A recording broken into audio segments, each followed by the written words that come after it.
Hey there, We Can't Wrestle podcast listeners. If you haven't noticed, we have switched our server to Anchor.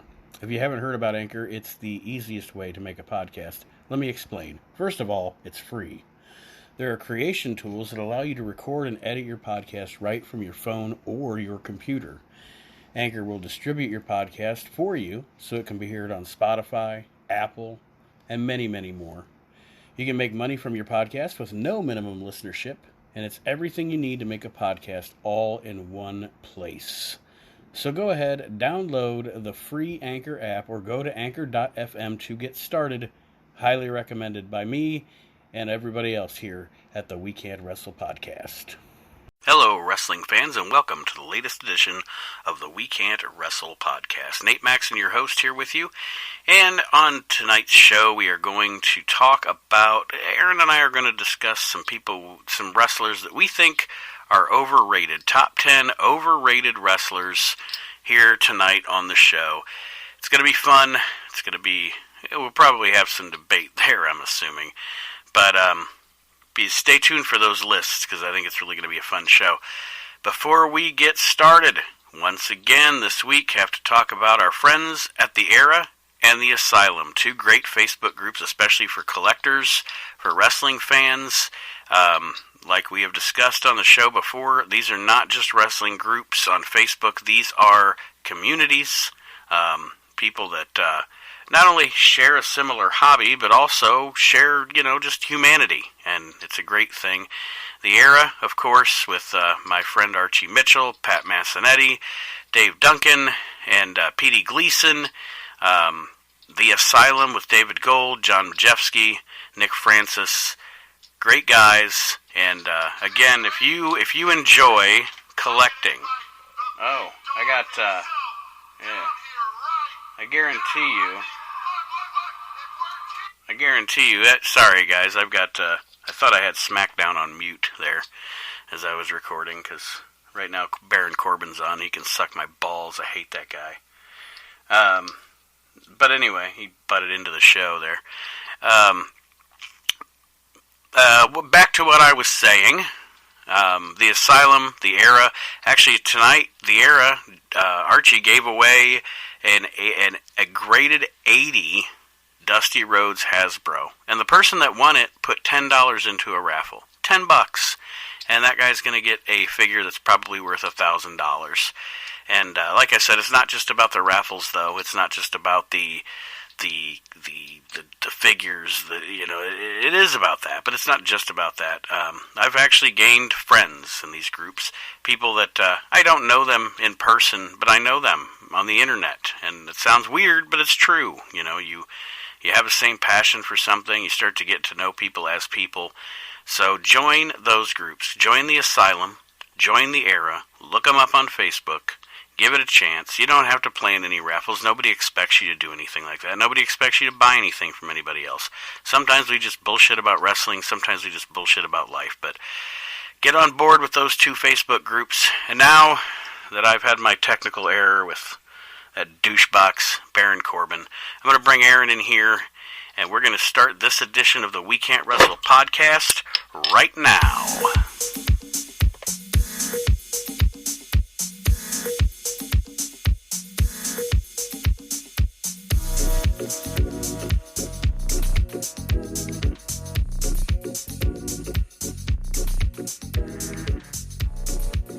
All right, listeners, welcome to the latest edition of the We Can't Wrestle podcast. Nate and Aaron here with you.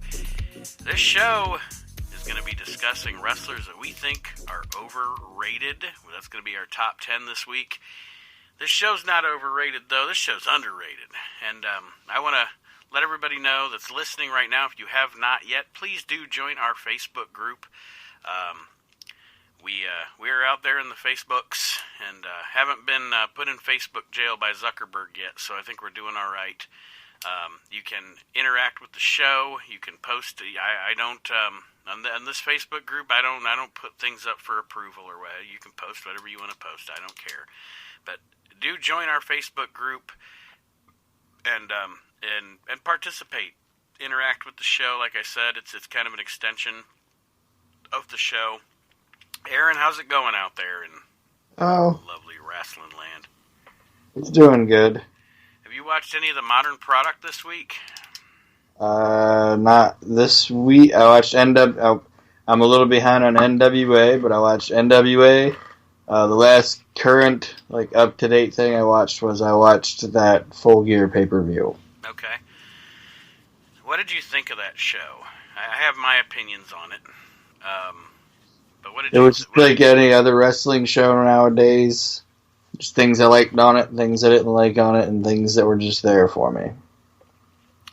Kind of the same here. I enjoyed the Pac Page match. I'm kind of a mark for those two guys, though. Yep.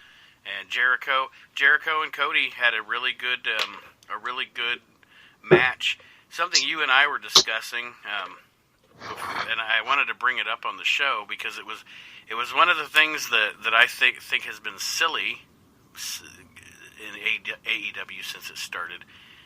It was the MJF turn. It didn't do for me what it should have, in that I thought he was miscast from the beginning. You know, like, the guy's a heel, and you've kind of cast him as a I don't know. And I know AEW's, we don't have baby faces and heels. Well, then you don't have wrestlers. I don't know. That show, okay. For one, I've watched all their episodes that I'm aware of, and has MJF had a match? No. Okay. And I don't think he's cut a promo until he turned, for the most part. Okay. No, he did. He cut a promo the first week, and it was a heel promo on the crowd. Okay. I get it, but what they did, and it could have been a really cool story that this guy's a massive prick, except with Cody. Because everybody, I have like one or two friends that nobody else likes in real life. But I like that guy, you know? Yeah. In some people's circles, they'd probably say I'm that guy. I hate to say it, because I know we always talk about what a shitty, stupid storyline it was, but it's kind of like, it's like Luger in WCW. Yeah. Like, Sting liked Luger, and everybody else hated Luger. Yeah. And see, they could have played that out not as long as that did, but that should have played out for a year. Or six months to a year. Like, they should have been tag team champions together, and had this bond, and told you why they were. Nobody even ever said why they were. I don't know why they were best friends. Right. You know what I mean? Well, that's something AEW does, though. Until they got to AEW, I never even heard anybody mention MJF and Cody Rhodes in the same fucking sentence. Right. Why are they best friends? That's something they do that. And I'm not trying to make this a shit on AEW segment, but that's something else they do that bothers me. And I understand that they had to hit the ground running with a TV show. I get it, you know. But one of the things that bothers me is they book their show they book their national television show to people that watched all these guys in the indies before. You know what I mean? Yeah. Like you and I know who SCU is and what they're about. You and I know what the Lucha Brothers are and what they're about. You and I know the indie history between Cody and the Bucks, or in Japan or whatever. But you're throwing this thing on network television and not explaining anything to anybody. So your average wrestling fan, your WWE guy that takes his kids to a WWE, how are you going to convert that guy to watch AEW when he doesn't know anything about, you know, he's just a casual guy that watches wrestling on TV and goes to a house show once a year with his kids. You're not letting that person into this world. You know what I mean? You're not opening up that door and saying, this is the story. This is this guy's background. I mean, I wouldn't even be mad if they spent a lot of time on their TV show showing story like that, because instead I get matches that are 22 minutes long that should be 6 minutes long. Use that time to tell me a story. Use that time to tell me some background on these guys. Yeah. And like I said, I wasn't trying to make this a shit on AEW thing. I'm not going to shit on AEW because they're not as bad as people make them out to be. No, they're not. Okay. They're a presentable program, and if there's 10 things on the show, there's probably 7 things that I like. I mean, I honestly, as far as what I view right now, what I enjoy watching right now, I would say AEW's probably fourth on the list. Like, I like NXT, that's my number one. NWA, MLW, AEW, Raw, then SmackDown. I don't bother with ROH anymore. I haven't watched Impact in a decade, so that's not on my radar. So, but yeah, I mean, I would put AEW at this point over Raw.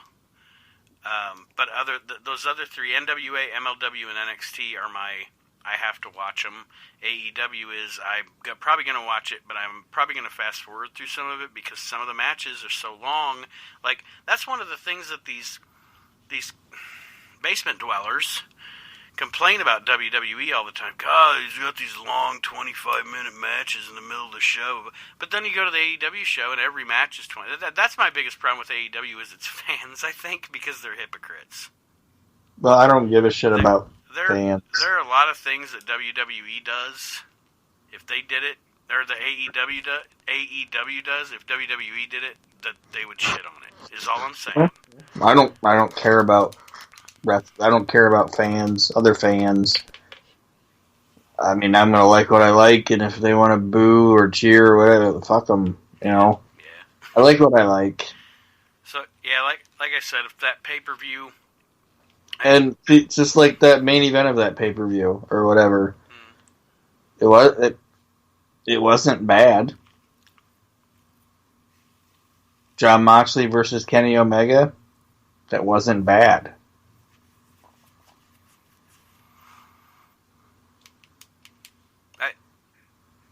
I didn't care for it, but I'm not going to bitch about it because it is someone's cup of tea. You know what I mean? I didn't really think it was. I don't know. I didn't like it, but I didn't.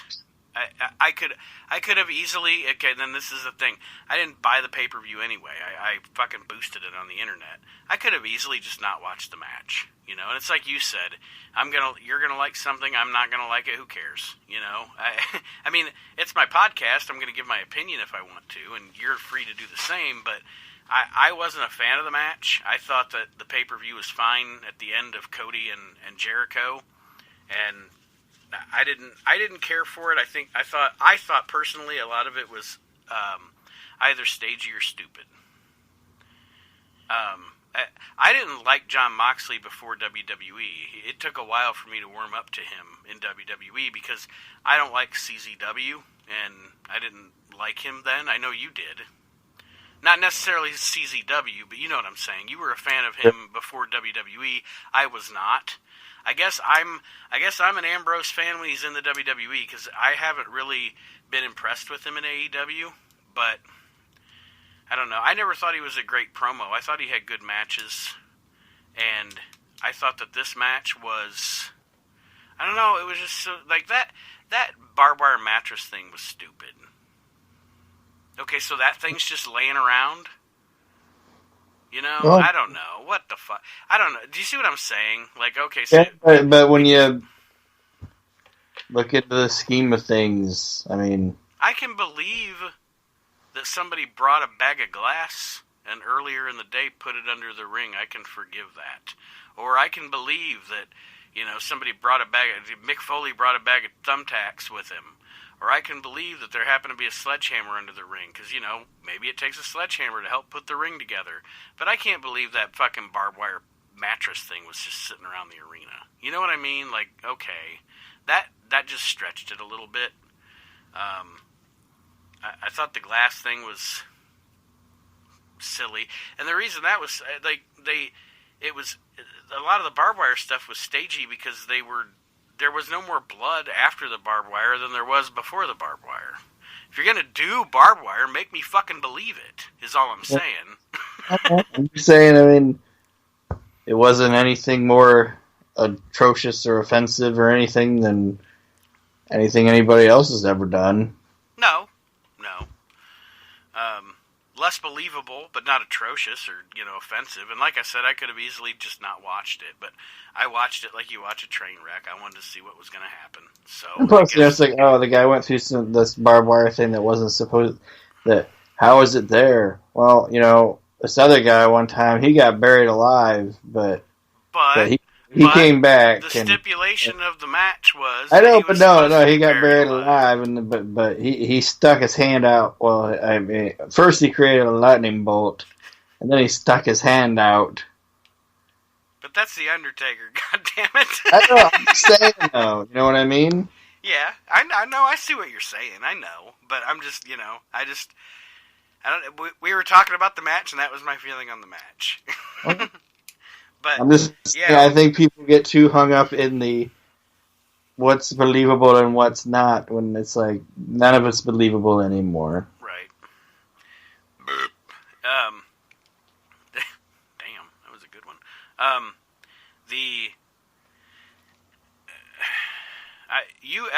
This is something I've wanted to talk to you about for a few weeks, and I keep forgetting to bring it up on the show. And the reason I'm saying this, listeners, is, and I know we're jumping around here, but whatever. Aaron is a huge fan of Rusev. Am I wrong, my brother? No. Aaron loves Rusev, and I do too. I'm not like a mega fan like Aaron is, but I like some Rusev too. All right. So that's why I want to ask you this question: what do you think of the Rusev Lana Lashley deal? It's just, for some reason, Vince McMahon always wants to have the hottest chick on the show. Emasculate her boyfriend. Yes. And it's stupid. Did you see Raw this week yet? No. You haven't watched it? Okay. Why would I do that? Don't, because their segment was a train wreck, and I think that honestly, this storyline is hurting their careers. Yeah. It's funny because when it first started, like probably the first week or two that they did this storyline, I was almost okay with it. I was almost on board with it because I was like, well, at least in the current wrestling scene where because I sit here every single week and complain about how sanitized WWE is. I was like, well, this is a little dirty, I'm okay with this. This is like, could this be like, and not the same thing, but could this be like, Lori Fullington kind of thing, like some down and dirty kind of shit. Which, in a 3-hour wrestling show, I'm okay with 20 minutes of that each week. That's okay. But then it's just gotten so off the rails and stupid that, and I wonder if it's a matter of Paul Heyman comes up with an idea and then Vince's writers fuck it up. I don't know, but yeah, I wanted to get your opinion on it because I know you're a fan of Rusev. And the problem is that people like Lana and Rusev when they're together. Yeah. That's a package deal, and who wants to boo Lana? Mm-hmm. Like what? Who's going to boo when Lana comes out? Well, this week I would have booed her because the problem was this week she got to talk too much. And that, I know you said you haven't seen the segment, but that was one of the problems with it is she is a character that in small doses her talking is fun because it's funny or it's or it elicits an emotion or something like that, but they let her talk way too long and she was very exposed this week as far as her promo talent and everything goes. So there's that. NWA I think is on a roll. This week's show was it wasn't as good as the first 5. But I mean, I'm willing to say, 4 out of 5 ain't bad, and I am definitely actually looking forward to their pay-per-view. So, yeah. I think that show is that show's appointment viewing for me each week now. Perfect time, an hour-long wrestling show. Lord have mercy, since when have we had one of those? Real promos, corny on commentary. I mean, I'm just in hog heaven when I watch NWA, you know? Yeah. What do you think about the Jim Cornette thing? Where he had the thing with Court Bauer? Or not Court Bauer, but Dave Lagana? No. Oh, I thought you meant where they had to do the whole apology thing and blah, blah, blah because of what he said about... So what are you talking? Which one are you talking about? Well, I meant about Justin Roberts. Oh, how he said Justin Roberts like a pedophile? Yeah, and people are losing their shit. I don't know. You know what? That's like he said, and then they showed Justin Roberts, and he said he's anywhere near children. He looks like he should be registered. And I laughed because it's funny. Fuck, it's funny. I laughed too, and Brian Lass was like, Jesus Christ. Brian Lass knew at that very moment the shit's about to hit the fan. Like, Jesus Christ. Now, that next week on NWA, they're going to be like, Jim Cornette has assured us he does not think Justin Roberts is a pedophile. Yeah, and it's like... And he didn't say he was one. No, he said he looked like one. Like one.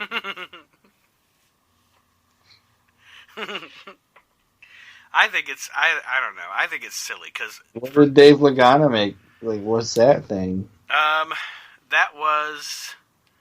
Oh, crap. There was something Cornette said on his podcast, and Lagana called him about it because there was controversy about it. And, it was, he said that, who was it? There was one of the guys that he hates, and he said his whole thing about, like,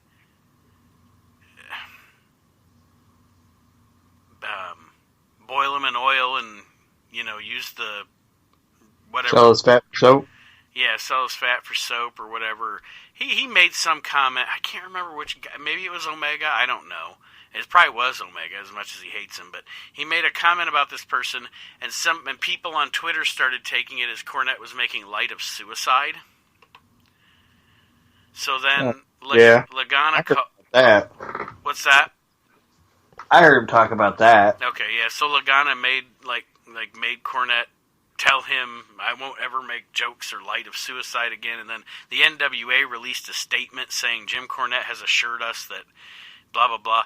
It's fucking 2019, man. I'm telling you. Yeah. Just like I got Disney Plus. And on Disney Plus now, when I turn on something that's like from the 50s or whatever, there's actually a warning that says this show has...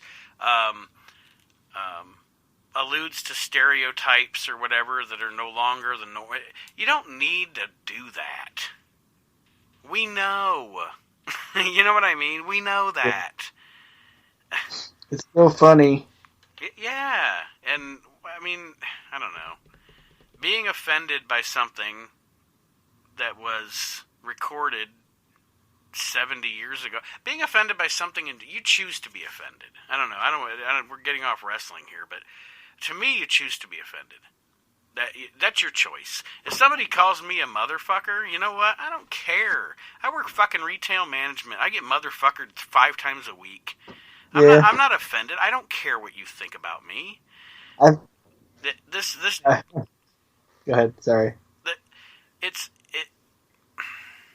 Somebody could call me stupid fucking hillbilly homo cracker. And you know what? I'm going to laugh. I'm going to be like, hillbilly homo cracker, that's funny. You know why? That's a lot of different things. Well, yes.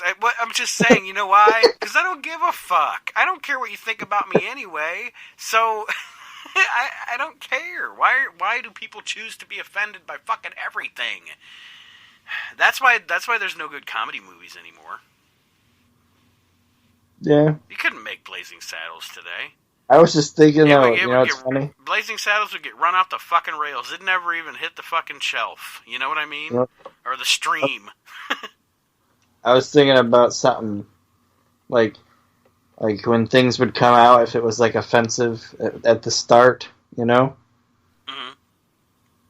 And you know what I think would be like in our modern era, or not modern era, but like the the olden times of our country and stuff. You know what I think? Like one of the first like that song is offensive and terrible to the ears, and I can't believe they would say that. What? You know what I think it is? What? Eddie Kantner making whoopee. I think the first time like some old person heard that song like on a phonograph or whatever, they were like, "What?" Making whoopee. Yeah, it's like, Dash. What did he just say? Whoopee. Whoopee. He just said whoopee. Elder May threw away that record album. I will smash it to bits. And his kid was like, "No, Daddy, I like the making whoopee." Don't say that word. Like here's the line. Like one of the like lines. Like at first he's like talking about like marriage and stuff. It sounds all nice. And he's like another broom, another bride, another groom, another sunny honeymoon. That sounds nice, you know. And I'm just thinking about like this guy, this parent listening to the song. Another season, another reason for making whoopee. And he's like, what? The chorus sings. Here comes the bride. Another victim is by her side, which implies she's been married more than once. The song is insane. He's lost his reason because it's the season for making whoopee. And I love how he sings it in like the innuendo voice. Yeah, down through countless ages, you'll find it everywhere. Someone makes good wages. Somebody wants her share. It's like this chick is like setting this guy up. She calls him Toodles and rolls her eyes. She makes him strudels and bakes him pies. That's about vaginas. I don't care what anybody wants to say. What's it all for? So he'll fall for making whoopee. Another year, or maybe less. What's this I hear? Well, can't you guess? She feels neglected. So he's suspected of making whoopee. Now he's cheating on her. She eats alone every night. He doesn't phone or even write. He says he's busy. But she says, is he? He's making whoopee. He's making whoopee. That motherfucker's making whoopee. Yeah, he's cheating. He doesn't make much money. 5,000 per. The judge who thinks he's funny says you'll pay $6 for her. Now they're divorced and he's paying alimony. He says, now judge, suppose I fail. The judge says, Brudge, right into jail. That's some old term I don't know. So he better keep her. You'll find it cheaper than making whoopee. And then the making whoopee song. This is how society goes, folks. You see the innuendo in that song, right? From what, like the 30s? It's like from 30-something, 33 or something, probably? The 20s. Okay. So you get to that, and then you fast forward to the 2000s, and we don't even use the innuendo anymore. Hey, it's in titties. Well, no, I was just about to say, now we're just like, from the window! To the wall, ski right up my balls. All these bitches crawl. We don't even fuck around with a mega whoopee anymore. You know, it's funny you talked about that. Okay, one of my favorite TV shows, and I've probably mentioned it on the show before, maybe when we did our top comedy shows. One of my favorite TV shows does not get enough love at all is Freaks and Geeks. Alright? Have you ever seen Freaks and Geeks?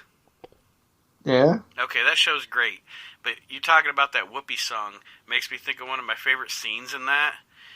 And it's when the mom and dad in that show get a hold of the kids' Who album, and they're listening to the Who singing Mama's Got a Squeeze Box. And they realize what it's about? Well, no, they don't realize what it's about, so they think it's an accordion. So, like, the kids are, like, watching their parents loving this song about an accordion, not realizing it's about a vagina.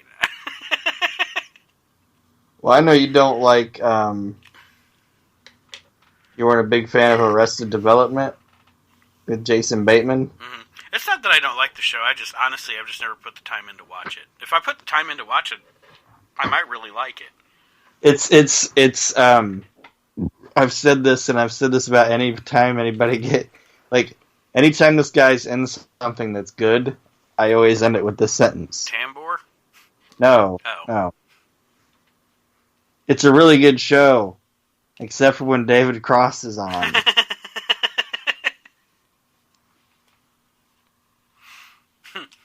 Like, when David Cross is on, I'm like, ugh, you suck. Yeah, I don't like Cross either. I like Odenkirk, but I don't like Cross. Yeah, that's what I'm saying.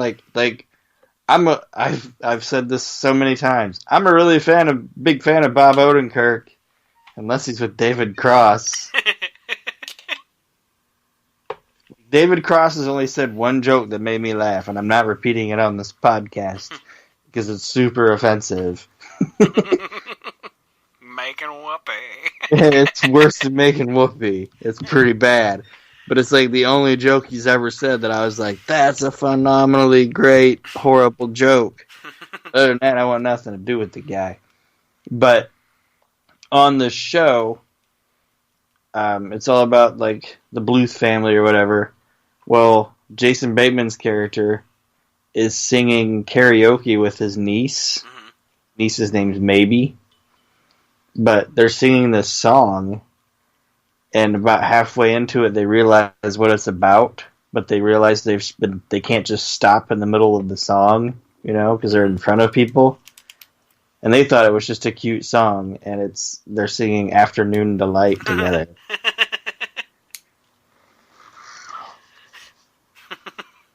But you should watch that show, man. It's a multifaceted, insane, weird show. And like Jason Bluth is gonna like go into like some kind of litigation thing. I can't remember exactly what it is, but his legal team is like his A team is like Carl Weathers, and like it's like what the fuck is going on? It's an insane show. and Charlize Theron's on it. Mm-hmm. Okay, and Michael Bluth falls in love with her. And he thinks she's like just like a quirky British chick. But it turns out she's not like quirky and British. She's like mentally challenged. It's so stupid. And his dad is like, Jeffrey Tambor's character is like the shadiest of shadies, Well, Jeffrey Tambor, to me, is gold. Like, that guy's good in everything. So. Yeah. But he's like made all this money, but he's done it through shady means, And he's in prison, and like Michael keeps going and seeing him, and he's like telling him like, "Dad, we're so up for money, and like I don't know what to do, and all this other stuff, And he keeps telling him, he's like, "There's always money in the banana stand," and then like they flash back to like Michael Bluth having to work in this banana stand, and it was a chocolate covered banana stand, and he hated it because he had to work there all summer on the beach while other kids were playing in the sun and swimming and everything, Yeah. He would have to work in the banana stand. And his dad always told him, "Son, keep this thing operating. There's always money in the banana stand." Well, then he was like making his son work there, and then he thought, I'm just as bad as my dad, Because he saw that his son hated working at the banana stand. So guess what they do? They set the banana stand on fire. But there was actual money? There was actual money in the banana stand, like lined in the walls. Like millions of dollars. Oh, all right. Good stuff. Stuff. I think we're going to take a break. The host has to pee. And when we return, we're gonna slam some names in professional wrestling here because we're gonna call them overrated. And I want to say this for the record,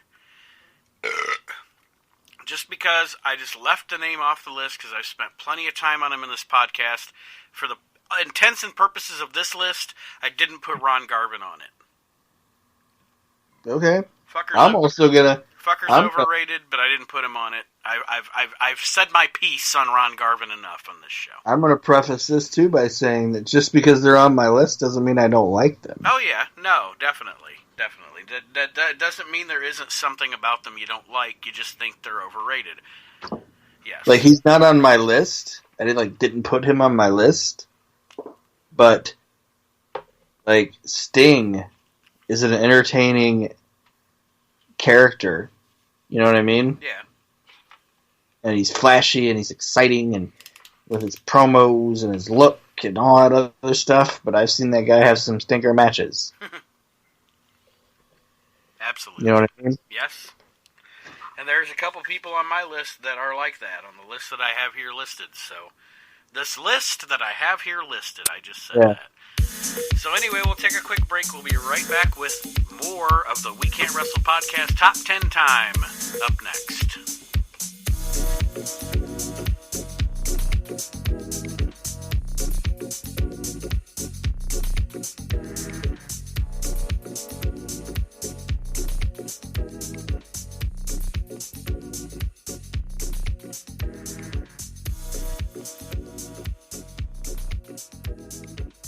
All right, wrestling fans, welcome back to the We Can't Wrestle podcast. Oh, and that Cody Rhodes promo. Mm-hmm. That's the best thing that's been done on it. I know people can say what they want to say about like the concession stand brawl and stuff, but his promo is the best. Like in the short infancy or whatever, that's the highlight of AEW. I agree. It was a stellar promo.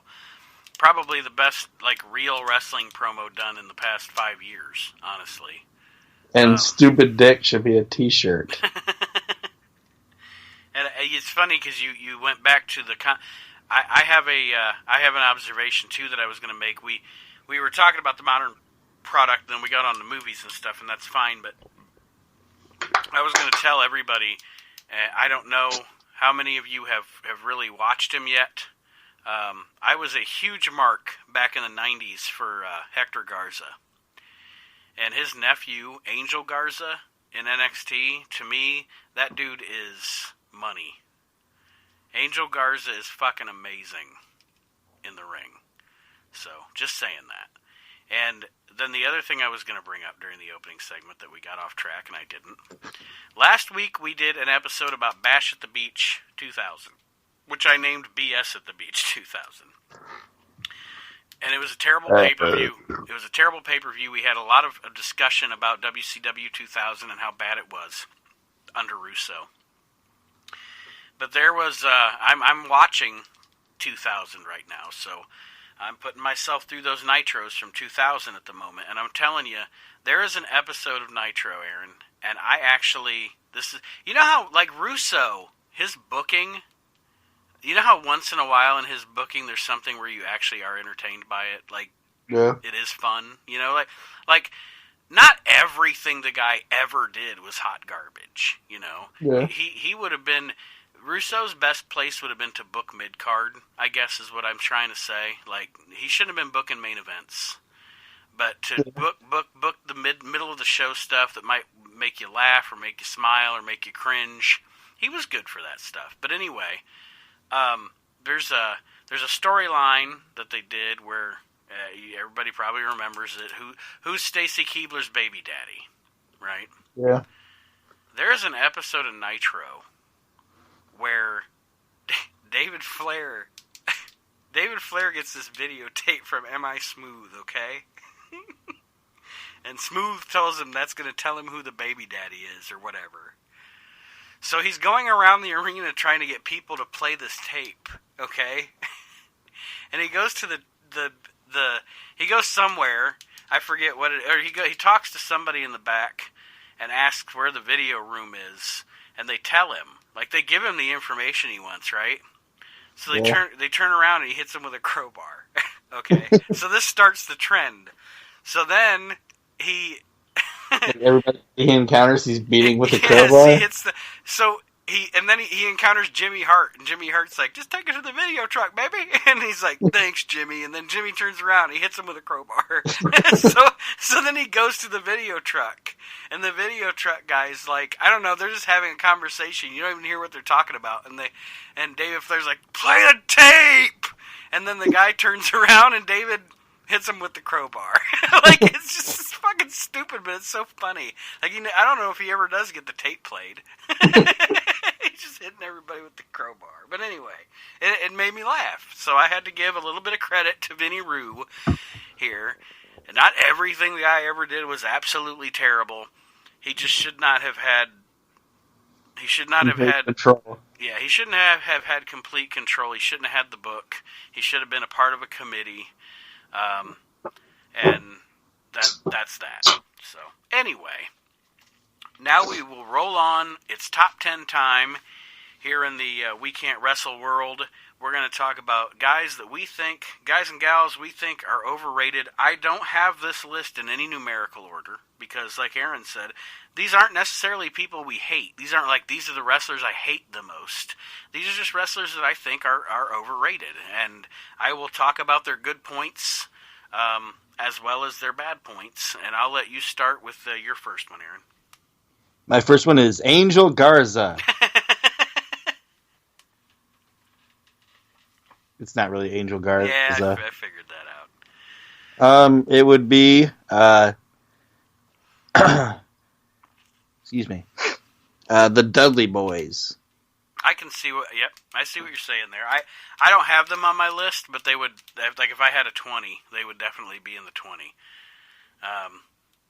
The Dudleys fell into success. Not that they're not talented, but they came along at a time where there was a war going on. The big two were raiding talent from ECW, so they got into the WWF, and then the invasion happened, so they won all these tag team titles. And yeah, I mean they lucked into an era that improved their legacy more than if they would have come along in the 80s or even today. Yeah, and you didn't have to go out there and have, like, you know, a big epic match to get over, and a lot of times, like, I don't know if it makes sense, but I say, like, this guy wrestles in sound bites. Mm-hmm. You know what I mean? Mm-hmm.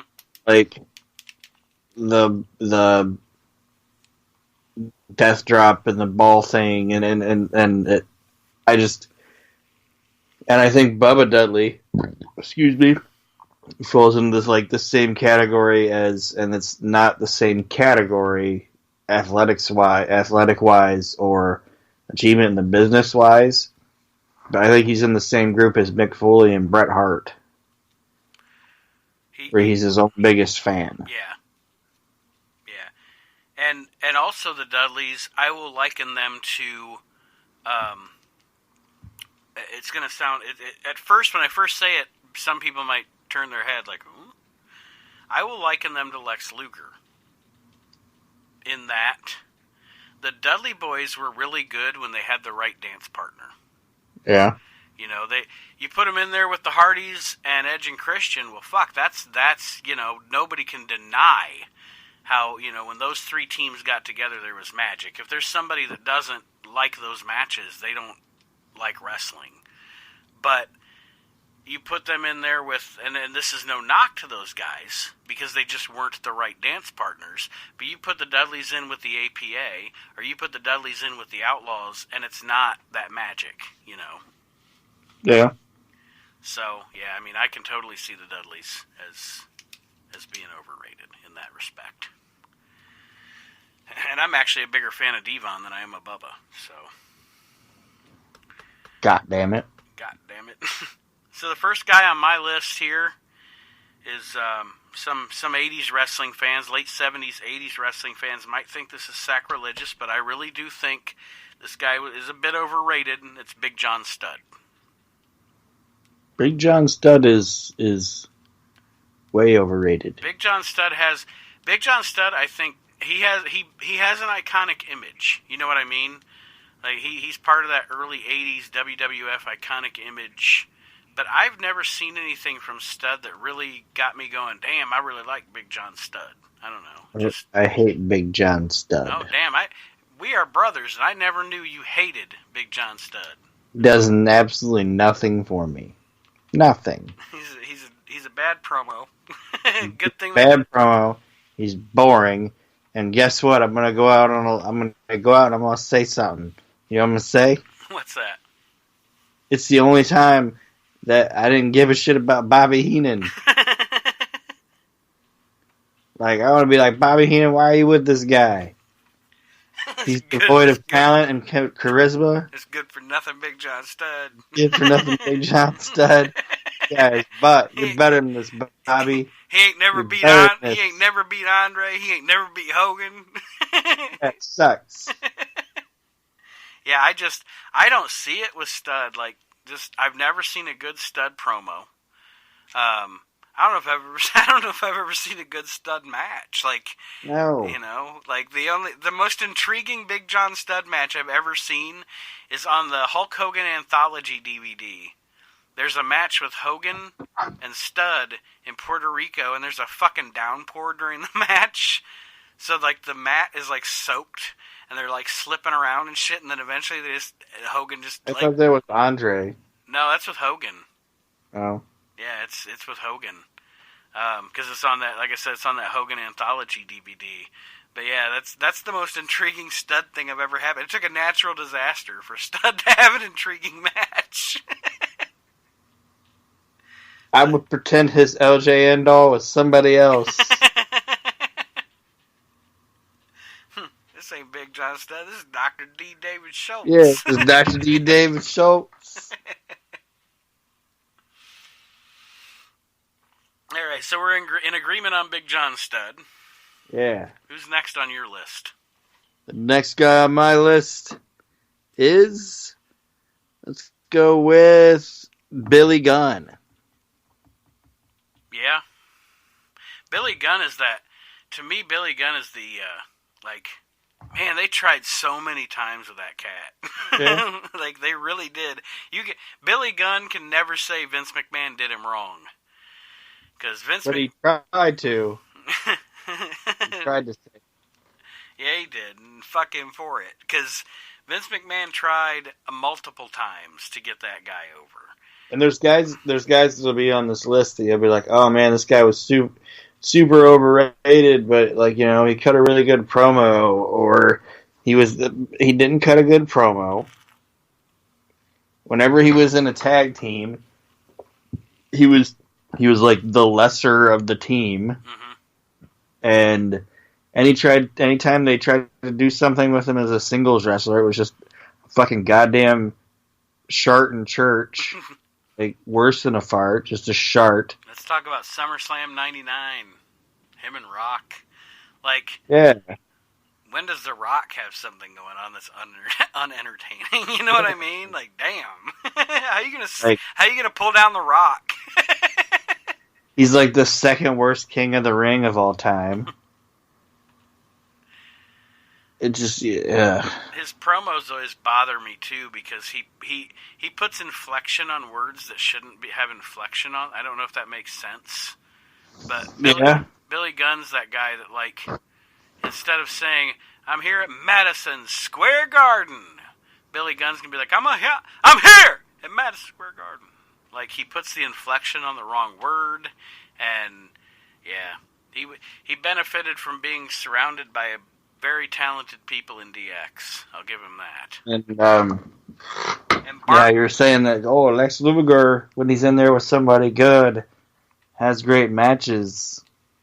Billy brings him down. Yes. I'm not saying the guy didn't look like $1 million. I'm not saying the guy's probably not a bad trainer, you know. Mm-hmm. But I look back at it and I'm like, Billy Gunn was just where he was at because of what he looked like, and he was always with somebody that was better than him. Yeah, and that's what I was going to say. In the ring, we just talked about him bringing the match down. Billy Gunn wasn't even in the ring. He wasn't a terrible hand, like a Val Venus or somebody like that.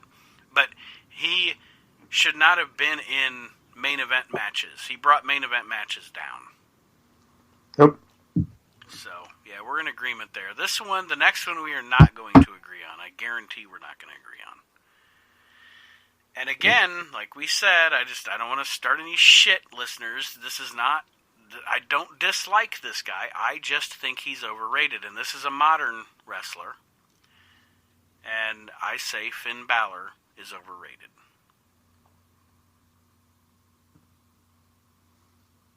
I mean, I don't think he is. I think that it's funny because I honestly gotta say I don't watch a ton of Japanese wrestling. I catch it when I hear something's really good or what have you. So to be honest with everybody here, I didn't see a lot of Prince Devitt. Okay, I saw some, but I didn't see a lot. And so most of what I've seen of this guy's career has been his WWE career, his NXT career. And I'm not saying he hasn't had really good matches, because he has. Again, this isn't hating on him. He's just overrated. He is a really good wrestler, not a great wrestler. I don't think he's a great promo. I dig the demon thing. He does not click with me. And that's why I say overrated for me personally, because I see what everybody says about him, and I see how much praise he gets. But when I watch him, I don't hate him, but it doesn't click. It doesn't grab me. He doesn't grab me. So to me, he's overrated. All right, I don't think the guy does anything different than what I don't know. I enjoy him. And I'm stumbling over my words. I'm not even drunk. He's one of the guys in the modern product that actually interests me, and I'll watch. Yeah, there's like a handful of them. That's why I said when I started talking about him, I said you're definitely going to disagree, because I know how much you like him, and again, I'm not hating on him. I'm not. This isn't a hate thing with him. Yeah. But yeah, I guess I just don't see as much as everybody else does. It's not that I see nothing in him at all. I mean, I totally acknowledge that he's a really good wrestler, and that's not, it's not. I'm not knocking his talent at all. I don't see what everybody else sees, I guess. And this NXT heel run, maybe he'll change my mind, because I've never really watched him as a heel, because like I said, I didn't really watch him as Prince Devitt in Japan. Yeah. So maybe as a heel it will click, because I haven't disliked what he's done in NXT so far since he's gone back. It's definitely the best place for him than the main roster. He's a guy that definitely, I think, moved up by moving down, if that makes sense. Yeah, it's not really moved down anymore. Well, yeah, I know, but you know what I mean. Like he's not on Raw or SmackDown anymore, which they regard as their top brands.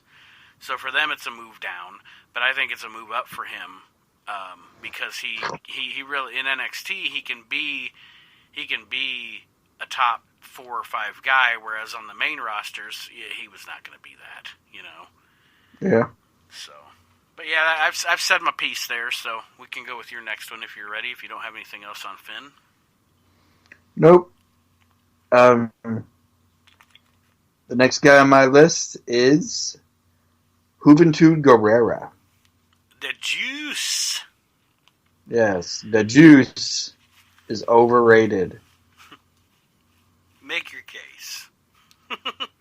Out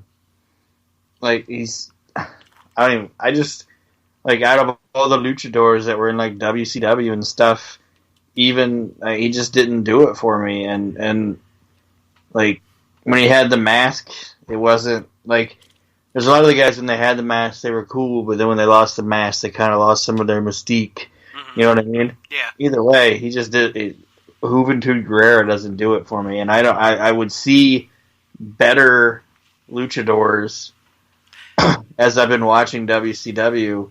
They could have done something with over him. And as you said that was exactly what I was going to say, because I agree with you in that I think back to then. And my thought back then was I always thought that where Hoovy was placed in that company, like as far as like, you had Rey Mysterio as the top cruiserweight. We're moving at this point. We're going to say we're moving Eddie out of the cruiserweights, because they kind of moved Eddie into like the U.S. title, TV title, blah, blah, blah. So you got Ray as your top cruiserweight, and then you got your Malenko and your Jericho, and then there's Hoovy. Okay, so he's like top 4. You could throw Hoovy out of there, because I think that you should have had... You could have Ray on top with Dean and Jericho, and then the next level down for me was always Psychosis. Yeah. Like, I love me some Psychosis. And I'd say that you were just talking about him.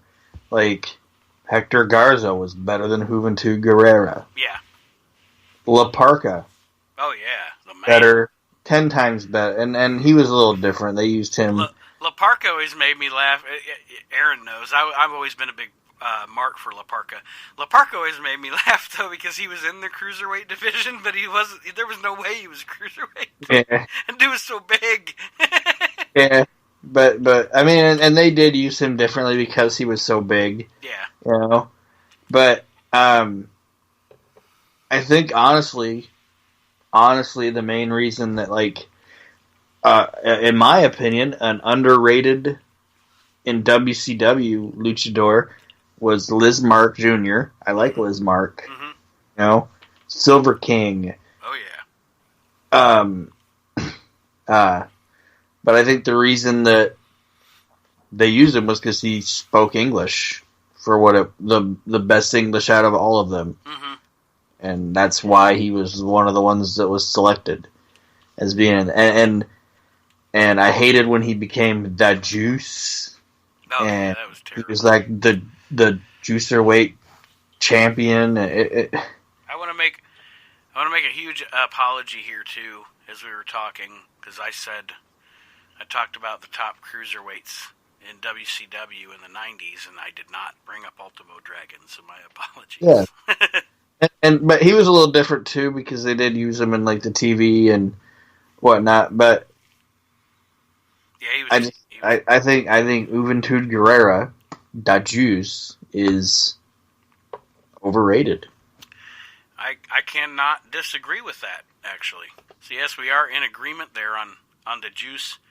I'm trying to find one we're going to argue about, so I'm going to go to my next one and see if we argue about this one, because I know I'm going to get some shade on this one from some of our listeners and etc.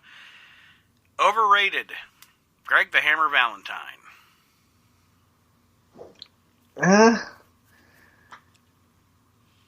In the era that we would have been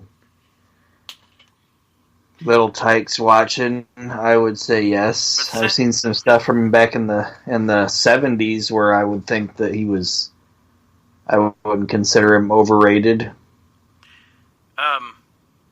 Valentine. In the early 80s, like when he feuded with Tito, they had fantastic matches. I don't know. Like, again, we talk about this all the time on the show, but Aaron and I are guys that came up as kids in the 80s, so inherently we are 80s, 90s wrestling fans. But as you get older and you watch things from before you were born, and et cetera, you go back, I watch old shit from the 70s and the early 80s before I was a fan, or Mid-Atlantic that, I mean, quite frankly, we weren't even exposed to,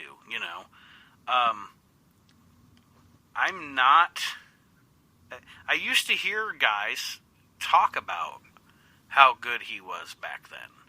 And as I watch back on it, there's just, I don't see it. Like, it was built up. Early Greg Valentine was built up so much, and then I go back and I watch it, and I'm like, I don't see it. I don't see it in the promo. I don't, and again, this isn't a hate thing. This is overrated. This isn't this guy fucking sucks. But I just, he doesn't do it for me. Like, his promos don't do it for me. He had some, and you're right, he had some really good matches. That match with Piper at Starrcade 83, you can't deny that's a great match. It is. That dog collar match is fantastic. Or like you said, his matches with Tito and he even had got a good match out of JYD at WrestleMania when JYD was kind of going downhill. Yeah, the stuff with Ronnie Garvin. So anyway, I mean, I'm sure the rhythm and blues stuff was better than anything with Garvin, but I don't know. I just don't see it with Valentine. So to me, I look at Valentine as overrated. And again, I don't hate Greg Valentine. Greg Valentine's cool. You know what I mean? Like, I'm not hating here. I'm just, for me personally, he's overrated. I mean, I can see it. I guess I would look at this guy. I didn't put him on my list, but like, I almost think you're saying like he's kind of like a Dory Funk Jr. Where the era might have made what you liked. Does that make sense? Yeah. Is that what you're saying? Yeah. Like a guy that like our friend of the show, Barry Rose. All right, friend of the show, Barry Rose would tell me Dory Funk, Jack Briscoe. That's the fucking shit right there. But I'm 10 years younger than him, so to me, I look at that and go, that's a little boring, you know. Yeah. Because as time goes on, shit gets faster. Yeah. You know, shit gets, you know, things Better. speed up. And every Dory Funk promo is boring.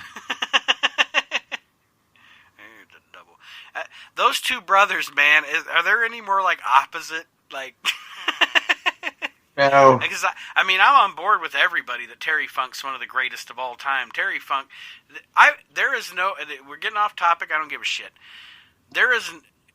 I want somebody to name me a wrestler that over time evolved better than Terry Funk. That's why he's one of the greatest, because Terry Funk wrestled in what, like 5 decades? And in every single one of those decades, he changed his personality, he changed his look just a little bit, and he fit in the whole time. You know what I mean? Yeah. Like, it's amazing if you go back and watch his career, at what a chameleon he was for the era that he was in. Because, you know, you look back at, like, 70s Terry Funk, or even late 60s Terry Funk, it's a completely different guy, but it's the same guy. It's amazing. Yeah. What a fucking performer. Him and Lawler. Lawler didn't even change anything. He just fit in when it... The pudgy, hairy guy with an attitude fits in, I guess, in any era. But...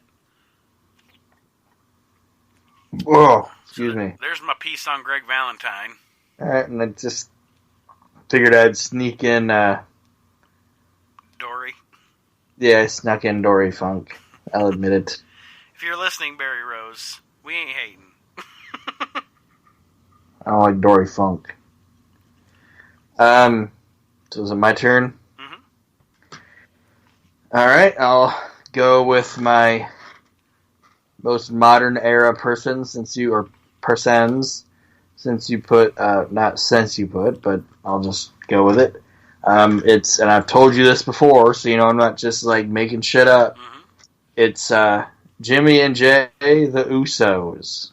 The Usos. They do absolutely nothing for me. I was a fan of the early on Usos. Like, I was a fan of the Usos from when they first came in until they started doing the Uso penitentiary thing. And then after that, they lost me. I think they're really good in the ring. They do.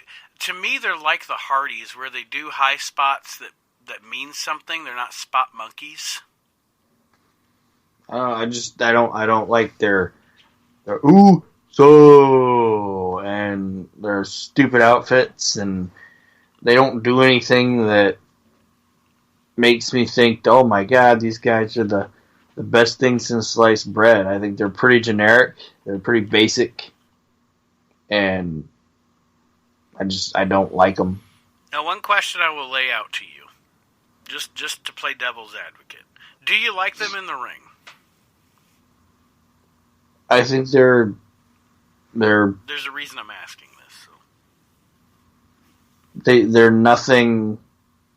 I would not put... Like, if I was running a company, they wouldn't be my tag team champions. Okay. Well, and so you kind of answered my question, because my question, like, to play devil's advocate, was going to be, as wrestlers, if you threw them into a different era where booking wasn't so fucked up in 50-50, and they had a chance to be, like, actually on top, and not in just this mix, because wrestling suffers now because guys get cycled in and out, if that makes sense. Like, they get a push for 3 months, and then they're not pushed for 3 months. And then they get a push for 4 months, and then they're not. You know, it seems like in the past 5 years, the past 5 years of wrestling in WWE seems like 20 years of booking, if that makes sense. But that was going to be my question, was do you think that they would have been better off with better booking in a different era? So, and your answer to me was kind of no. Yeah, they're a basic tag team. So the next guy on my list is a guy that, for all intents and purposes, has a lot of passion for the business. From everything that I understand, he's a great human being. But the next one on my list, the overrated, is Tommy Dreamer. Yeah. I think Tommy Dreamer benefits from the name ECW. And you know what? You know what's funny? You know who else would probably agree with you that Tommy Dreamer's overrated? Who's that? Tommy Dreamer. He rode that ECW horse. I know, but he's also like one of the most like honest dudes about who and what he is. You know what I mean? Yeah. Like he's the polar opposite of like what I was saying with like Foley. Bubba Dudley. Yeah, Foley and Hitman. Yeah. And one of my favorite things I ever heard the guy say was he was on. Remember when TNA would do those like spin cycle things or whatever? Yeah. And it was like one of the only cool things they did. Because they would just let the wrestlers go on there and just shoot the shit and joke around and stuff. Yeah. I think it was Jay Lethal. Like one of the questions that was brought up to Tommy Dreamer, and Jay Lethal read it to him. He was like, "This person wants to know what it is you do here, Tommy." And Tommy's like, I don't know. He's like, I don't know what I do. He's like, they keep giving me a check. I keep asking them, what am I supposed to do? Nobody has an answer. That is funny. He's like, I'm just taking the money. I'm the Lanny Poffo of TNA. He was like, I don't know what I'm doing here. Like I said, I wasn't saying as a human being, because I think Tommy's funny and everything, and shoot interviews and all that stuff, and I've always heard he's a great guy. He does a lot of wrestling shows for charity and stuff. You know, he's not selfish. Yeah, it sounds like he's got a good little family. Yeah, but I just, like, for me, in that ring, and his promos, like his promos, to me, the ECW stuff, and I know that Philly crowd loved him, and loved that stuff, but he just, I don't know, to me, he always comes off as, it's melodramatic and fake. It's the best way I can put it. I don't know how to describe it. Like, it's too much. Like, his promos to me, are like a Rob Zombie horror movie. You're dramatic for the sake of drama, or what have you. I mean, and again, it's not throwing hate. It's just saying I think that I think Tommy was overrated, and. But in defense of his promos being over dramatic, like, nobody had worse shit happen to him in ECW than Tommy Dreamer. Like, he finally found the girl, and they were happy, and then it's like, her neck got broken, and like, you know, like, his dad turned on him, and, well, not his dad, but, you know, his father figure turned on him, and then this fat, hairy hillbilly showed up and busted his testicle, and then he finally rid the company of his mortal enemy, and then all of a sudden his mortal enemy shows back up a couple years later, and now they're the tag champs together.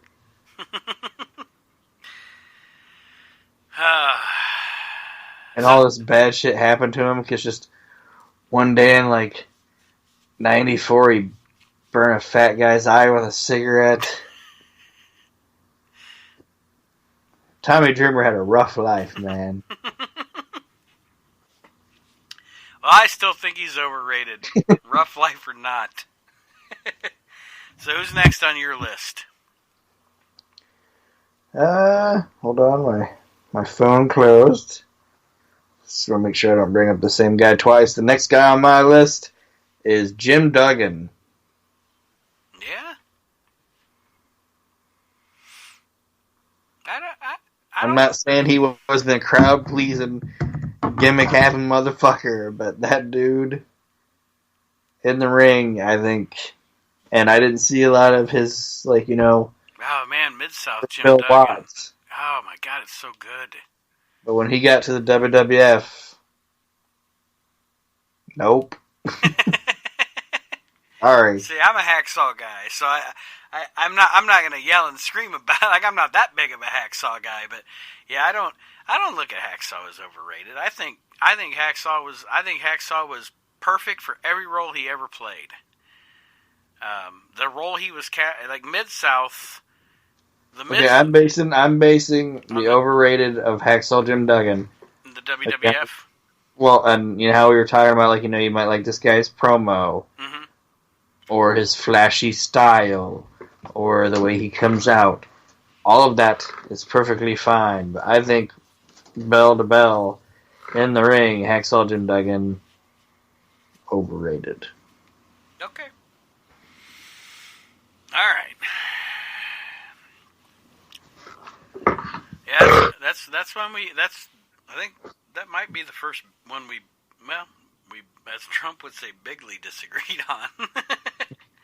I think you'd actually, no, I don't think so, because you made a pretty good case for Dreamer, so I think you bigly disagreed with me on Dreamer. So yeah, I disagree on Duggan. I like Jim Duggan. He entertains me no matter what incarnation of Jim Duggan it is, other than Canadian Jim Duggan. Well, this is where I get to do my step away for the moment. That's fine. Well, let's take a break. We'll take a break in the show. And when we come back, we will have more of our 10 overrated superstars right here on the We Can't Wrestle podcast.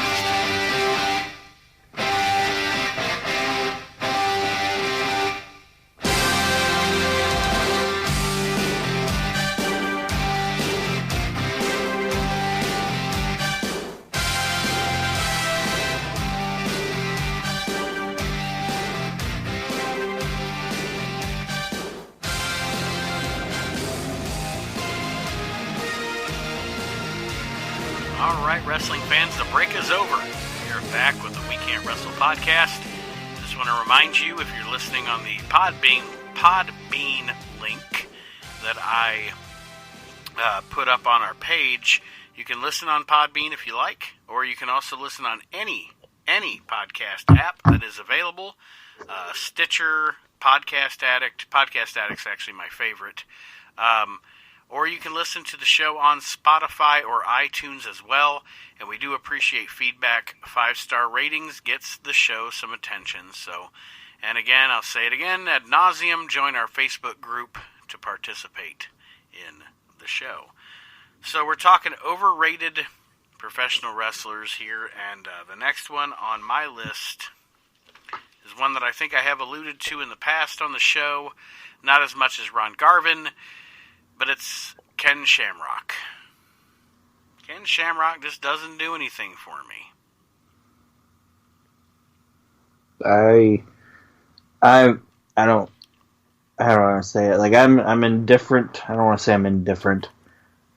There's been times that I've enjoyed Ken Shamrock, and there's been times when I thought he was rather boring. So I'd be like in the middle of it, you know? Yeah, he normally, I mean, honestly, I can't point to, I guess I say this because the guy was a huge star, no denying, huge star.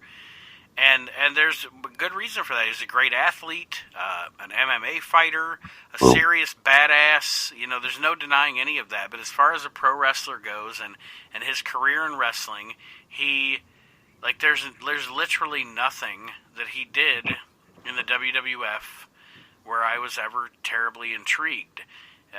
His feud with The Rock is actually my least favorite feud that The Rock ever had. And I know at the time it was a big deal and it was over, and I can't deny that. I just know for me personally, Ken Shamrock does diddly squat for me. I just yeah. I check out on Ken Shamrock like after he becomes part of the corporate ministry thing. Yeah, the corporate ministry thing. I check out on him there, but everything before that, I gotta say I enjoy Ken Shamrock. And we don't have to elaborate much on that. We'll move on to your next one. Like when he's like, "Get out of my way," and like starts beating the shit out of the referees. It's fun. And again, I can see why it got a pop. I'm not denying it. I just like for me, just I don't.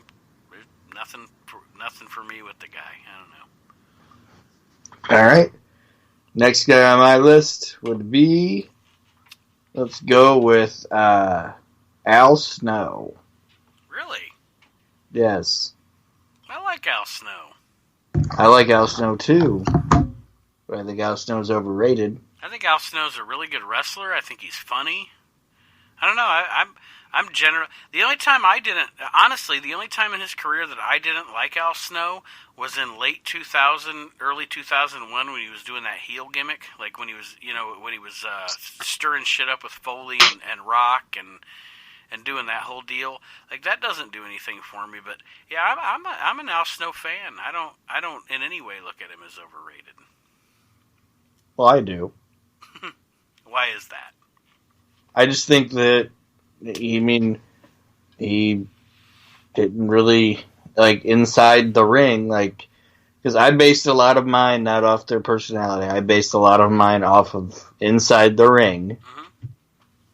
To me, he never did anything that really set me on fire, you know? Yeah, well, like Shamrock for me. Yeah, I mean, I know what you're saying, but yeah, I like Al Snow.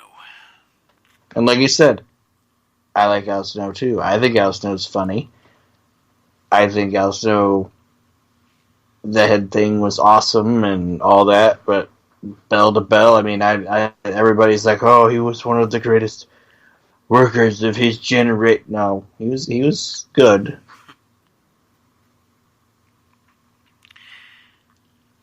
But he wasn't any better than like a Chris Candido or anybody like that. I think where I would lump Snow in for me, he's a guy for me that's like I know I bring the name up a lot, but like Val Venus or Canyon or Tito Santana, he's the guy that is a go-to guy in the middle of the card that's going to give you a good match, entertain the crowd.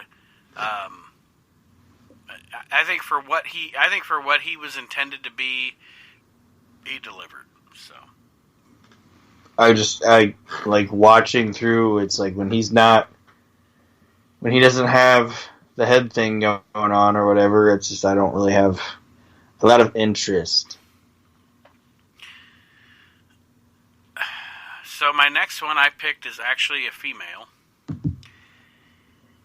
And I think that this person might be, and again, I didn't rank these people in rank, but in hindsight, I'm going to say I think that this person might be the most overrated performer in wrestling history. Legit. And that is Sable. Sable wasn't a good wrestler. Sable was a shitty promo. Sable was... And again, I guess this goes to personal preference, but I don't even think she's that hot. She looks fake and disgusting to me. I think Sable is highly overrated, and I probably should have saved her to last, because I would say now, hindsight, looking at my list, she's probably, to me, the most overrated. Because of her popularity, she's the most overrated personality in the history of wrestling. Super overrated. She was not good at all. I mean, I got a giggle out of you, but I'm not gonna deny that she wasn't good in the ring, and she wasn't. Yeah, I mean, she's gross too. I don't know. To me, she's just gross looking. I hate to say that. When she first came in, her face had an air of beauty to it. But her body always looked fake and leathery to me. And then as time went on, her face got fake and leathery. And her promo, like, when she cut promos back, especially when you're cutting a promo back and forth with Jackie Moore, who's female wrestler-wise is a fucking amazing promo. And she's like, look here, bitch! Like, it just comes off fake. And she's wagging her head, and she's wagging her ass. And, I mean, her humongous tits are the only reason she was ever promoted or popular. She never had a good match. She never did anything worthwhile in professional wrestling. I mean, other than selling T-shirts and putting money in the bank. And I mean, we've argued before that that's what makes you great. But you know what I'm saying. Like, she just, to me, Sable's super fucking overrated. I don't, looking back in hindsight, I don't get it. Okay. I mean, I'm not denying that Sable didn't really do it for me either. She was kind of lame.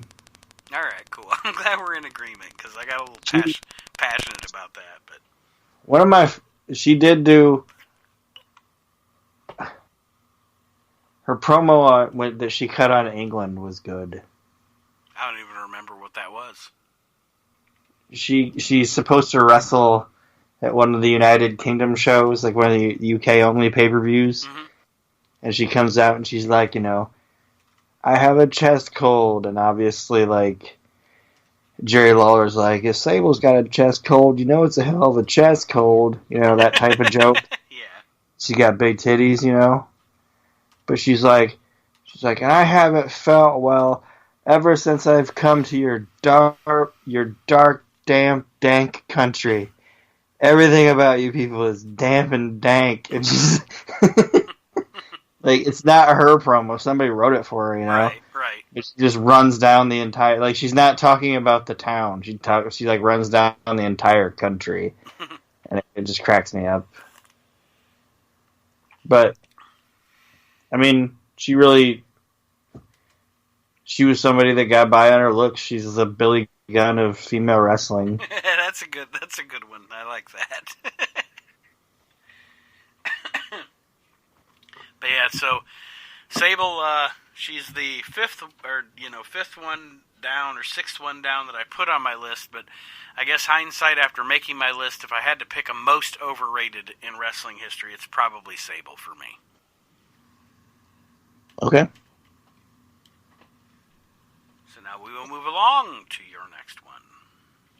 Goldberg. Oh, he's on my list. Got to take him off here. Goldberg, most definitely overrated. I'm going to say this right now. Honest to God, for the career that guy had in the 90s, for everything he ever did in his whole career, his comeback run with Lesnar is the best thing he ever did. Yeah. So that being said, and I'm not going to steal your thunder, present your case for Goldberg's overratedness. And I'm sure it's the same for me, too. Just watch him. I mean, he's boring. I think Goldberg is boring. The great white hype. And the minute you put a mic in front of him, it was even worse. And he was just... As far as being a top draw and making money, do you know what the worst...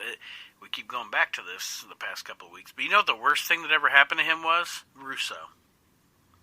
Yeah. Because Russo, first of all, turned him heel, which was, for that character, just the worst fucking possible thing you could do.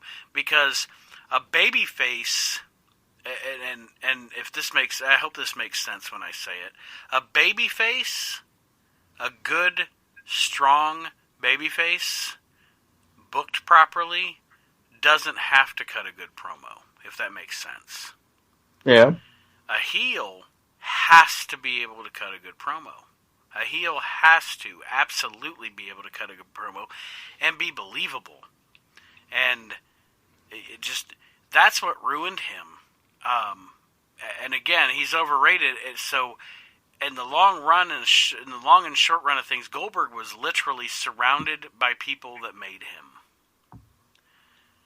And yeah, I mean, I agree with you. Like I said, my most intriguing thing of Goldberg is that, you know, when he came back and had that run with Lesnar, just because of that's one of the best booked things WWE's done in 10 years. Yeah. And because it was like Vince knew exactly how to book this guy. We don't need this guy to go out and have a 20-minute match. That ain't going to fucking work. And the only way this guy's going to cut a good promo is if we're going to put his son out there and just let him talk. Yeah. Because if you manufacture something for him, he's probably going to bone it up because he's not a good actor. You know, that's why I think that run was so good, because the matches were kept short and the promos were centered around his family, which is something that anybody is going to be passionate about, so they're going to do a good promo. But yeah, I mean, I absolutely agree with Goldberg. He was actually when I was writing them down, he was actually the second guy's name I wrote down. So, like I said, I think he's just boring. I don't want nothing to do with him. Best things about Goldberg, Tenay and Heenan talking about him. Yeah. So kind of in the same vein, to me the same wrestler, maybe a little better bell-to-bell wrestler, but the way they're presented. The next one on my list of overrated wrestlers is Bobby Lashley. Yeah. I'm not going to lie, Bobby Lashley almost made my list. Bobby Lashley has gotten much more in his career than he ever deserved.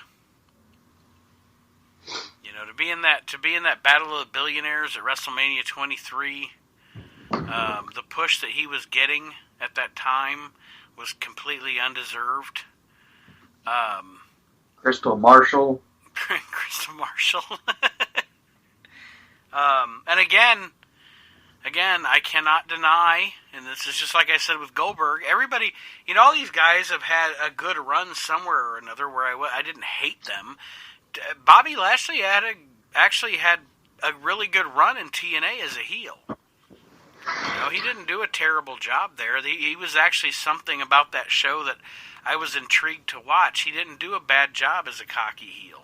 He's doing a bad job as a cocky heel in the WWE now, and I don't know if that's the manufactured part of it or what, but overall, I just think that the reason he's overrated to me is because he's one of those guys that there's nothing about him that warranted the push that he got. All right. I mean, I agree. I'm not a big fan of the guy. We are in agreement on Senor Lashley. He's got a weird baby head. And that too. Like, he looks like a guy that never has to shave. Like, I don't believe that you just shave your head bald or whatever. I think you got that disease where you don't get no hair. And you got a little baby head. You got a baby head. And then he's another one of those guys that, like, the voice that comes out of his mouth doesn't match his look. You know? Yeah. It's like, here's big bad Bobby Lashley. Look here, Vince McMahon. Yeah, that guy should be with, like, Paul Heyman or somebody. They should have never taken that little Make-A-Wish kid away from him. Oh. Leo Rush, that's who you're talking about. Okay. My turn? Yes. I'm saving my last guy because he has, like, the number one on my list. So, I got two more and then my main guy. So the next guy on my list, you ready? I am. Is Kerry Von Erich. Even before he lost his foot. Dang! I think Kerry Von Erich is overrated. I am a mark for Kerry Von Erich. So I guess I'm not, like, hardcore on board with that, but I can see what you're saying. Like, he does, like... Alright, again, and I'm saying this, folks, as a mark of Kerry Von Erich. I'm a Kerry Von Erich fan, okay? Oops. Al Jolson just started talking. Anyway, Kerry Von Erich, I'm a Kerry Von Erich fan, but I can see what Aaron's saying, because I will say this, Kerry, for everything I like about Kerry, one of the things about Kerry to me sometimes, he comes off as really stupid a lot of the time. Like, yeah. Like he comes off as adult. I don't think he comes off that way. I think he was that way. Super charismatic, though. Decent in the ring. I would say Kerry Von Erich is a main event wrestler. I just didn't see it. I think Kevin was a better worker than he was. David was better. And to me, I just think Kerry Von Erich was just the biggest of them. Mm-hmm. And that's what his dad saw, and that's why it was Kerry. And I'm not saying he's terrible, you know what I mean? Yeah.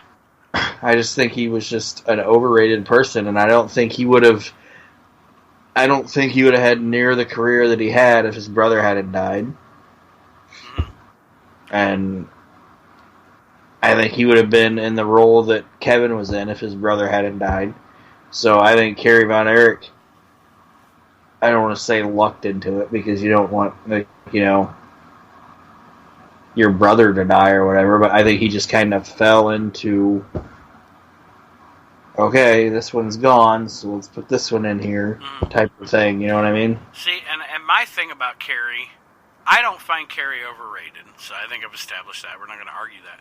But my thing about Kerry is I almost am the opposite in that I think that if Kerry would not have been fucking stupid, if Kerry would not have had the demons that he had, I think that he had the potential to be... okay, I'm going to say this, I'm going on a limb, and people can shit on it if they want to, but I think if Kerry Von Erich would have been straight, okay? I don't think Bret Hart would have ever got the opportunity he did when Hogan left. When Vince was trying to move on from Hogan, I think Kerry Von Erich could have been that guy. But the fact that he was too fucked up to, I mean, watch his match with Dino Bravo at WrestleMania 7, and that tells you everything you need to know. The guy was so fucked up, like, if you watch him during that match... Yeah, Dino's having a match by himself. Yeah, it's actually very sad.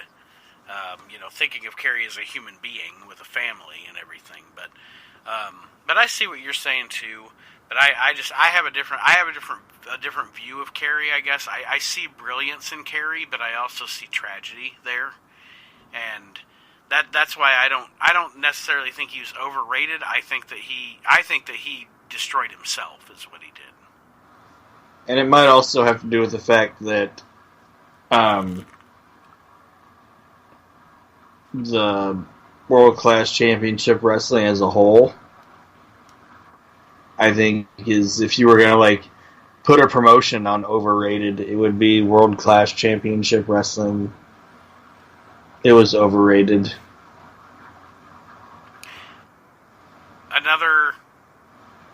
We did. That could be a whole show. Maybe I'll write that down. We'll talk about World Class Championship Wrestling on a show, because we disagree on that one too. I'm a Texas wrestling fan. I'm a WCCW fan, so we should make that a show. Let's do that. I wrote that down. We can make it its own show if you want. I'll watch every single goddamn episode and tell you why it's whatever. But anyway. So next on my list, now that we've talked about the Texas Tornado, and this one is one we may not have to elaborate again, like I said earlier about Garvin. I didn't put him on the list because we didn't need to elaborate much on it because I elaborated on it at the time. we can discuss this, or we can move along. However, It's funny because you've been like, I'm not going to talk about how much I dislike Ronnie Garvin. and I keep bringing it up just Every to time I don't pick him on my list, I'm going to tell you why I didn't pick Ronnie Garvin on my list. That's my gimmick here. Kenny Omega, super overrated. I don't have a lot to say about Kenny Omega. Kenny Omega does stupid things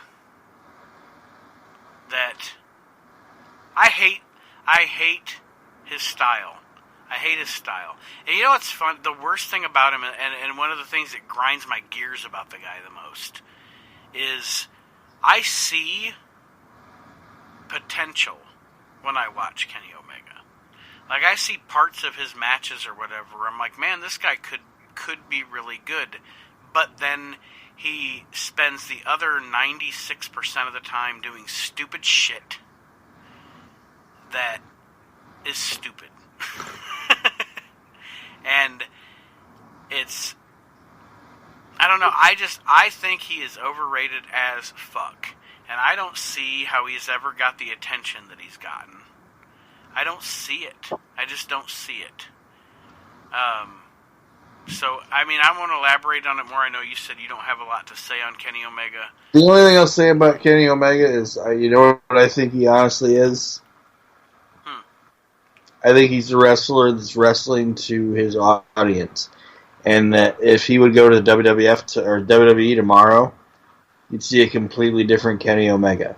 But the guy's just working a style that the audience is paying to see him, and if, want to see him work. If that day comes, and again, like I said... And then at the end of the day, you can't fault a guy for working the style that the audience wants to see him work. Then maybe to me he's overrated because I disagree with his audience. But... Okay. But... Like, it's no different than when, in the 80s, when someone like Jim Duggan would leave Watts' promotion and go to the WWF, and then, or Coco Beware. People are like, when Coco Beware was in Memphis, he was phenomenal. And then he went to WWF, and he just slowed down and had plotting. Well, that's not what that's what the WWF audience wanted to see, obviously, because they gobbled up everybody. You know what I mean? And I'm not saying that's necessarily the case with Kenny Omega, but I think that's what Kenny Omega is doing, is he's working a style of to the audience that they want to see. And if he would go to WWE tomorrow, he would work the style that the WWE would want him to work. And I will say this on the record, we're recording this. If the day comes that Kenny Omega goes to the WWE, and his style changes, and it adapts, and he shows brilliance, the little things that I see once in a while out of the guy that don't suck, and he brings that to the light, and he changes my mind, I will admit it on this show. But if you say he's playing to the audience, that's fine, but to me that audience has overrated this guy because he's not as good as they think he is. Oh yeah, and like I said, I'm not saying I like it. I'm just saying he's working this crowd. You know what I mean? And in a year, if AEW is successful and he's the top guy and shit's good, I'll say, well, damn, I was wrong. But in a year, if TNT cancels the show and WWE buys the library and shows us the rise and fall of AEW, which I think is probable, then I'll say I was right. But I'm kind of in the same spot there with that company as I am with Omega, in that I want to see more than the stupid that I see. And that may be, I may be old, I'm only 41, but I may be 41-year-old guy yelling at the cloud right now. But, yeah. Anyway, so the next guy on my list was Goldberg, so that's off. So you said you have, what, 2 more? Yeah. Okay.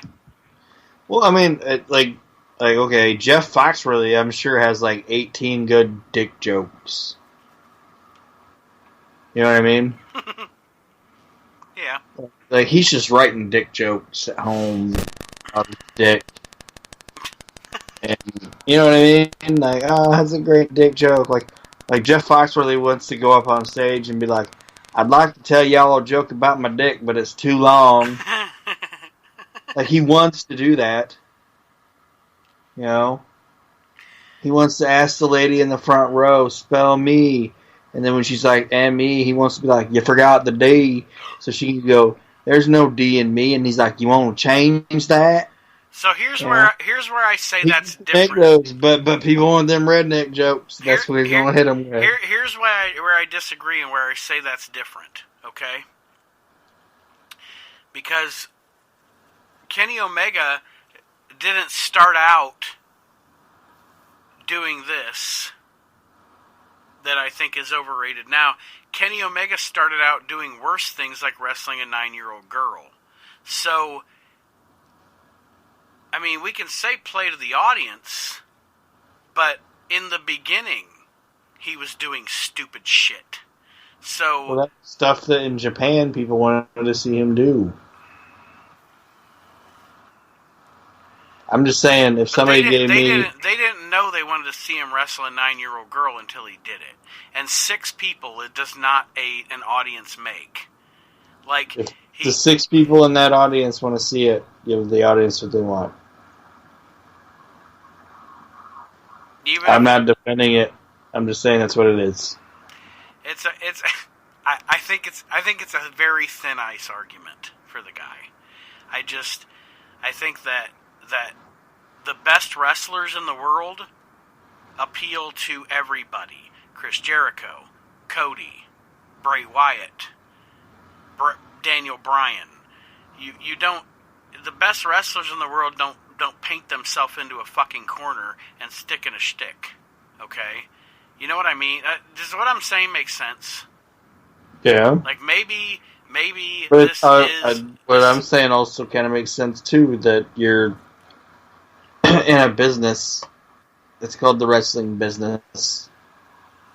So, if the WWF or the WWE at the time isn't hiring me, okay, they don't want anything to do with me, and I need to make money, and somebody's going to pay me to wrestle a blow-up doll, and I have to put food in my face, I'm going to wrestle a blow-up doll. So are we legitimizing the dick flip here? Well, people don't pay money to see that.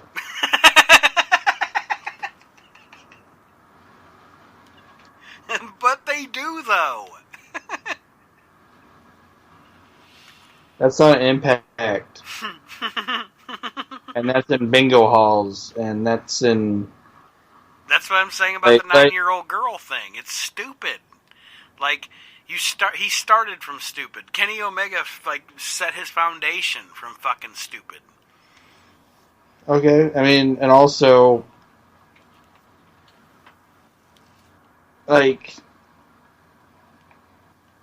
Joey Ryan was so bad that AEW was like, you need to go home. Your penis druids are done. You need to go home. And he wrestled a 9-year-old girl in Japan, and it's different over there, and whatever. I don't care. And every single professional wrestler has done something stupid. Every single one of them has done something stupid in their career because they needed to make some money. The only problem is now everything's taped, everything's videoed, or whatever you want to say. So now the world can see it. But every single professional wrestler has done something fucking stupid to make money. Every single one of them. Every single one.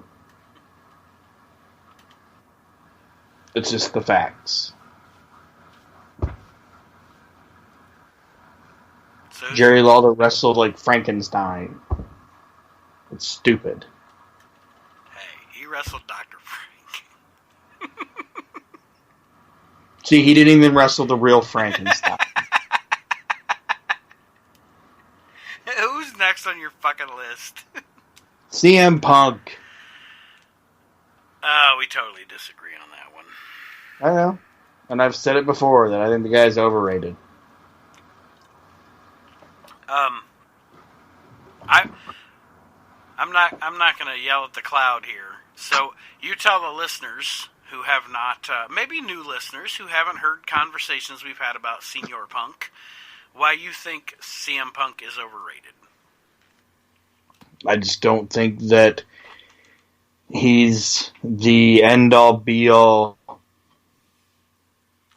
Jesus that everybody thinks he is. There's people that are better than him that don't get as much credit as he does.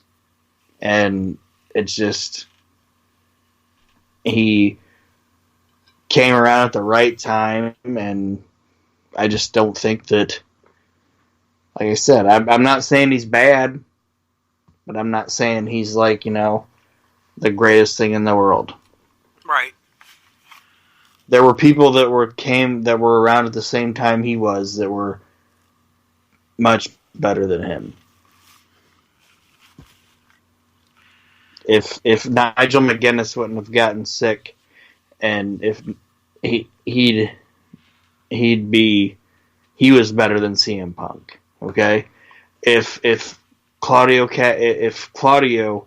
wouldn't have had the green card issues and shit that he had right when he was about to come into the WWE, I think Cesaro would be a bigger star than he is. I think CM Punk had a unique gimmick. He has a unique look. He has a unique promo. Okay? Mm-hmm. That's all good stuff. But when it's bell to bell, he's not Daniel Bryan. You know what I mean? And he didn't really, in my opinion, when he was in the WWF, he didn't really move the needle. He just kept it steady. They didn't lose any viewers when he left. They didn't gain any viewers when he was there. He's just, to me, the guy was just overrated. And you and I have had this conversation a million times. We won't bore the listeners with it because I'm gonna let you know, folks. Aaron and I are brothers. We have been wrestling fans together for our entire lives, and a lot of things we agree on. But I will say, Aaron, and you could tell me if I'm wrong, but I think one of the biggest things, like in our fandom as brothers in wrestling, that we have disagreed on is this guy. Is what? Is this guy, this CM Punk guy? Yeah. Like, this is a major disagreement we have. I think he is easily top 15 bell-to-bell wrestlers of all time. I think that he has. There's so much unique about him that he caught my attention. He caught my imagination. So, and I'm not going to shit on Aaron's opinion. That's his opinion, and we've had this conversation a million times. And I knew he was going to be on your list, so I was prepared for it. But I just think that Aaron looks at Punk as an overrated guy that came along at the right time, etc., etc. I look at Punk as, and this is how different we are on him. This is how worlds apart we are on him. I look at Punk as the once-in-a-generation kind of guy. So that shows you, that's the beauty of wrestling. That's the beauty of art. Is that two people that are close and love each other can be like, no, fuck you. I'm like you said, I'm not saying he's not good. No, I know. He can change the face of 24-hour fitness.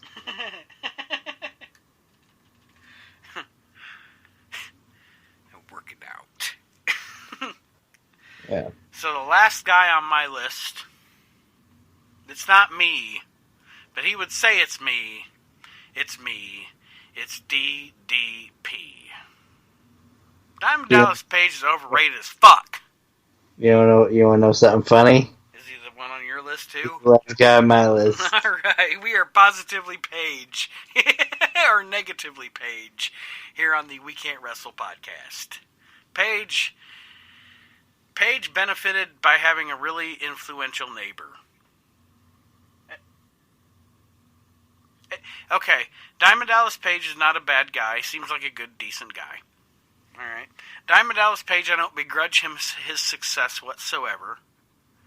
But I'm going to tell you this right now. Two things. First, Diamond Dallas Page is not an intriguing promo. Maybe it's because I'm not from New Jersey. And Diamond Dallas Page was not a really good wrestler. He was literally a guy that was in the right place, the right time, and tripped over the right boss into success. Yes, and God bless him. His promos sucked. His look was always terrible. You know what? We go back to somebody on my list that's smarter than DDP. As far as a look goes, DDP should have taken a look advice from Tommy Dreamer and put a fucking shirt on. Yeah. He always looks like he smells like stale cigarettes and cat piss. I just don't like the guy, and I never did. And much like me, he married out of his league. Yeah, I was gonna say he married the complete opposite of what you were saying about Sable. Mm-hmm. That even though Kim Page later on had some work done, she still had some amazing work done. Beautiful. But even when she didn't have the work done, oh, she was beautiful. She was she's still hot, and her last name's Bacon. Come on. Kim Bacon? Yeah, that's her real name. Kimberly Bacon. DDP is either hung like a Clydesdale or one of the greatest salesmen of all time. And he's just... People are always like, oh, when DDP scaled back on the gimmicks and didn't have the cigar and the gum and the... It's like, no, he always fucking sucked. He always sucked, but he was actually better when he was the fat guy with the cigar. You know what I mean? At least then him looking trashy made sense. Do you know the only time I enjoyed him? When he feuded with Randy Savage? No. Oh, see, that's my only time I enjoyed him, was when he feuded with Randy Savage. The best DDP, honestly, was when he was a manager. When he was just a loudmouth, braggadocious manager. Mm-hmm. When he was with Vinny Vegas or the Diamond Stud, or the Freebirds.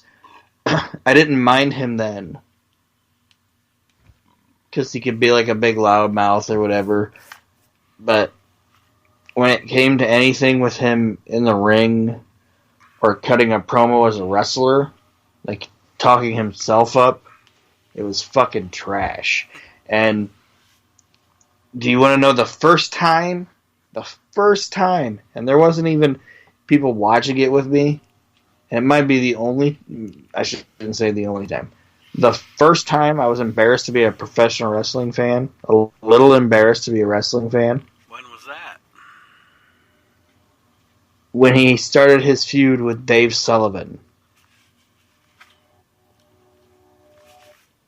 Okay. I was like, I don't think I want people to see me watching this.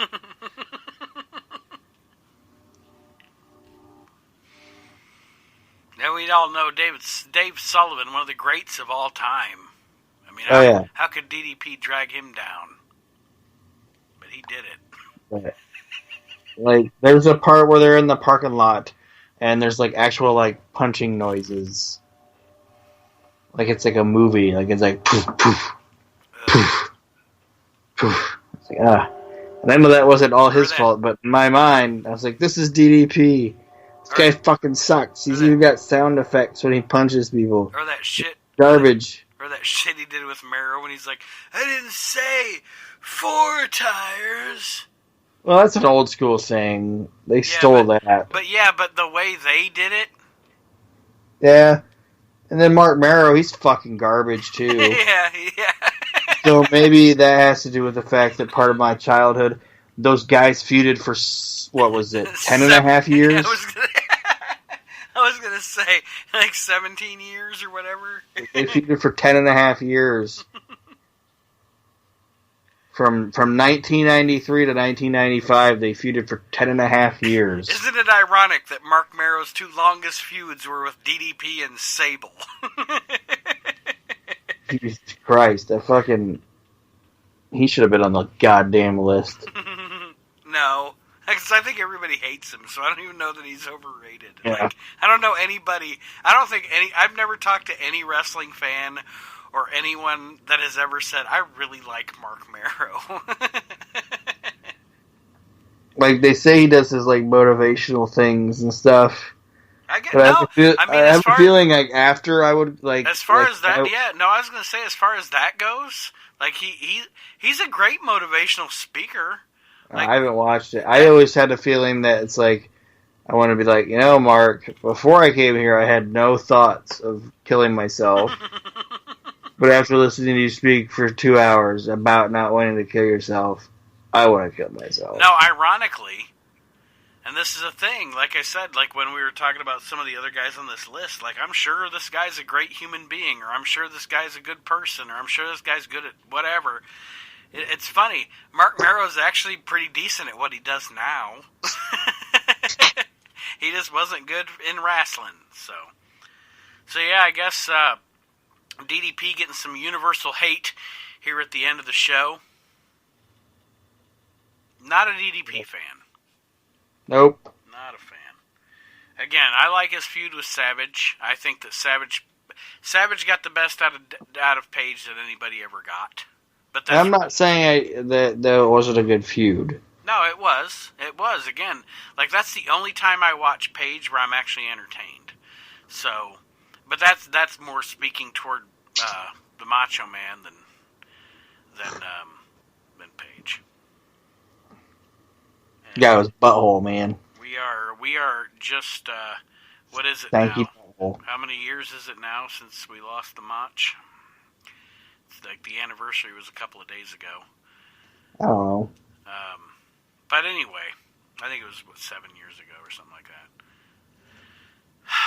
But anyways, that being said, we're going to wrap up this edition of the We Can't Wrestle podcast. Now, I want to let you know that Aaron and I were talking earlier, and next week's show, we are going to dive into the WWE Hidden Gems on the network. We have not taken advantage of the WWE's extensive vault of wrestling shit that some of it's never even been seen, some of it we haven't watched in years, some of it we haven't watched since it aired.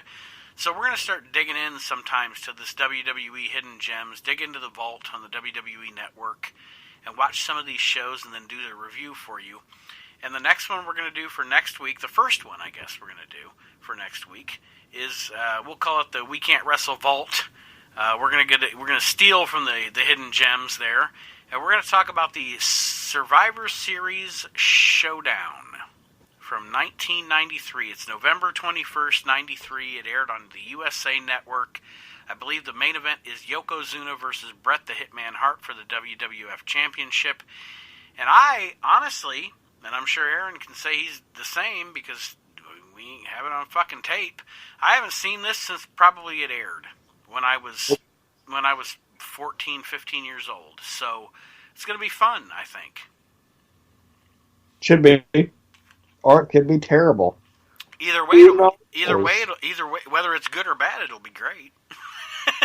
Yep.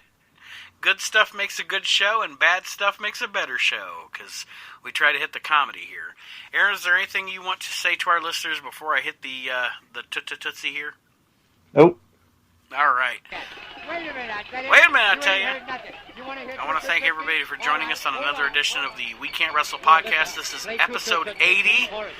We are only 20 episodes away from episode 100 of this show that I am so proud of. I love my show. Goodbye. Tootsie, goodbye. Don't cry. Don't you cry either. The little choo-choo train. And we will see you next week. The WWF Survivor Series Showdown from 1993, right here on the We Can't Wrestle podcast. Thank you for joining us, everybody. Watch for the mail. I never fail. If you don't get a letter, then you know I'm in jail. Hey, hey. Don't cry, Tootsie, don't cry.